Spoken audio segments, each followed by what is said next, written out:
June 4వ తారీఖున జరగబోయే ఎలక్షన్ ప్రాసెస్లో భాగంగా కౌంటింగ్ డే సందర్భంగా విజయవాడ సిటీ నార్త్ డివిజన్లో అలాగే సెంట్రల్ కాన్స్టిట్యున్సీలో ఏ విధమైన అల్లర్లు, ఏ విధమైన గొడవలు, ఏ విధమైన లా అండ్ ఆర్డర్ డిస్టర్బ్ అయ్యే కార్యక్రమాలు జరగకుండా ఉండే నిమిత్తము మా కమిషనర్ గారి ఉత్తర్వుల ప్రకారము ఈ కార్డన్ సెర్చ్ ప్రోగ్రామ్స్ జరుగుతున్నాయి ఎవ్రీడే.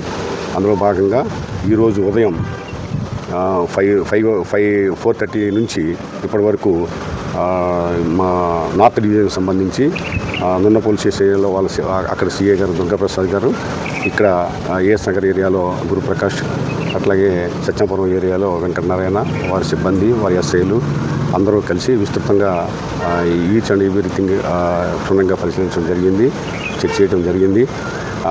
దీని యొక్క ముఖ్య ఉద్దేశం ఏంటంటే కౌంటింగ్ డే సందర్భంగా ఏ విధమైన అల్లర్లు, గొడవలు, అసాంఘిక శక్తులు, రౌడీలు, సస్పెక్ట్లు, అనుమానిత వ్యక్తులు, గొడవలు ప్రోత్సహించే వ్యక్తులు, ప్రేరేపించే వ్యక్తులు, అందులో పాల్గొనే వ్యక్తులు, ప్రజాశాంతికి భంగం కలిగించే వ్యక్తులు ఎవరు ఉండకుండా వాళ్ళని క్షుణ్ణంగా అన్ని తనిఖీలు చేసి వారి మీద చట్టపరమైన చర్యలు తీసుకునే ఉద్దేశంలో భాగంగా దాని ముందస్తు హెచ్చరికల్లో చేసే విధంగా ఈ తనిఖీలు నిర్వహించడం జరుగుతుంది.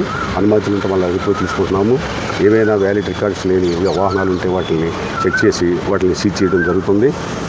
ఏ విధమైన గొడవలు జరిగే ఆయుధాలు కానీ, ఏ విధమైన మెటీరియల్ కానీ లభ్యమైతే వాటిని కూడా సీజ్ చేయడం జరుగుతుంది. ఇప్పటివరకైతే అటువంటి సంఘటనలు లేవు, రిపోర్ట్ కాలేదు. బట్ ఫ్యూచర్లో కనుక అట్లాంటి అభిప్రాయాలు ఎవరికైనా ఉంటే వారిని కట్టడి చేసే ఉద్దేశంతో ఈ కార్యక్రమాలు నిర్వహించడం జరుగుతుంది. అదేవిధంగా లాడ్జ్ ఓనర్స్ కానీ, డార్మెటరీస్ ఓనర్స్ కానీ, అట్లాగే ఫంక్షన్ హాల్స్ ఓనర్స్ కానీ, వాళ్ళకి మేనేజర్స్ కానీ వాళ్ళందరికీ నోటీసులు కూడా ఇవ్వడం జరుగుతుంది. కన్సర్న్ SHOs ముందస్తుగా ఏవైనా హాల్స్ బుక్ చేసుకుంటే అవుట్ సైడర్స్కి, విజయవాడ నగరానికి, మా ప్రాంతానికి అంటే మా నార్త్ డివిజన్కి సంబంధించిన లేని వ్యక్తులు ఎవరైనా సరే ఆ ఫంక్షన్ హాల్స్ బుక్ చేసుకుంటే ఆ ఫంక్షన్ హాల్స్ ఎవరు బుక్ చేశారు, ఎందుకు బుక్ చేశారు, ఏ పర్పస్ చేత బుక్ చేశారు, ఎంతమంది ఉంటారు అనే విషయాలు ముందుగా కన్సర్న్ SHOకి ఇన్ఫర్మేషన్ ఇవ్వాలి. తప్పనిసరిగా వారికి నోటీసులు కూడా ఇవ్వడం జరుగుతుంది. ఆల్రెడీ ప్రిపేర్ అయినాయి. ఆ నోటీసులు ఈరోజు సర్వ్ చేస్తున్నారు. ఆ కార్యక్రమం నేడు నుంచి స్టార్ట్ అయింది. ఒకవేళ ఏదైనా ఫంక్షన్ కార్యక్రమాలు, నిజమైన కార్యక్రమాలు ఉంటే ఆ కన్సర్న్ SHO గారికి సరైన సమాచారం ఇచ్చి ఆఫ్టర్ వెరిఫికేషన్ వాళ్ళు బుక్ చేసుకోవడం జరుగుతుంది. ఈ విధమైన నిబంధన కూడా పెట్టడం జరిగింది.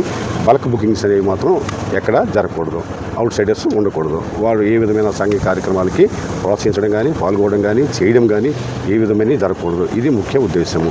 అందులో భాగంగా అందరి పట్ల ఎవరైతే చట్టాన్ని వైలేట్ చేస్తారో వాళ్ళ పట్ల చాలా సీరియస్ యాక్షన్ ఉంటుంది. దానికి చట్ట ప్రకారంగా పోలీసు వారికి ఎన్ని రకాల విధులు ఉన్నాయో అన్నీ ప్రయోగించడం జరుగుతుంది.